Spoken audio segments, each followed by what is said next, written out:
इसमें जो ख़ास बात थी हमारे मोहतरम चीफ जस्टिस साहब, और वो भी आप तो खैर जानते ही हैं कि यहाँ कराची में लॉयर थे, फिर पीसीओ का आ गया था, तो उसके बाद बराह रास्त चीफ जस्टिस बलूचिस्तान हुए, फिर भेज दिए गए। बड़े उसूली आदमी हैं, तो वो तवातुर से ये कहते रहे कि मैं किसी सूरत में एक्सटेंशन नहीं लूँगा। लेकिन जब ये आई तो फिर उनके एक तर्जुमान ने इस बात की तरदीद करके ये कहा कि इनफरादी नहीं, इज्तमाही तौर पर होना चाहिए। फिर पर हमें बताया गया कि इतने जजेस, यानी जो दूसरे मंसूर अली शाह साहब हैं, वो 2028 तक जाएंगे और 30 तक जाएंगे। तो यानी ऐसा लगा कि किसी हद तक हमारे जस्टिस कायल फायजीसन साहब ने भी थोड़ा सा एक कदम पीछे हटे हैं, और शायद और एक मीटिंग तो खैर हुई थी अटॉर्नी जनरल के साथ, लॉ मिनिस्टर के साथ। आप क्या समझते हैं? जितना मैं फायजीसा साहब को जानता हूँ, मैं तो समझता हूँ कि वो 24 अक्टूबर को जो है बाइज्जत तरीके पे जो है रिटायर हो जाएंगे।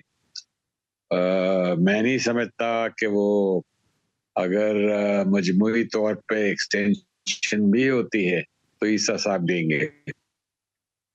और एज का क्या आप समझते हैं कि ये क्यों? पहले आपको याद होगा, आप तो खैर अथॉरिटी है, मुझे तो कहना नहीं चाहिए, आपको याद है कि 62 से उम्र थी जब गालिब शाह साहब थे, बढ़ा के 65 साल की गई। अब कहते हैं 65 से 68 ईयर्स कर दी जाए। ये भी एक अहम था, और इसका भी मकसद ये था कि कुछ लोगों को इससे फेवर मिलेगा। देखिए बरेलवी साहब, हर चीज जो है, हर अमेंडमेंट जो है अपने कॉन्टेक्स्ट में लिया जाता है। ये उस वक्त लिया जा रहा है, या तो ये होता कि आज यू नो से इसका ये लागू कब से होगा, ये पर्सन स्पेसिफिक नहीं होना चाहिए।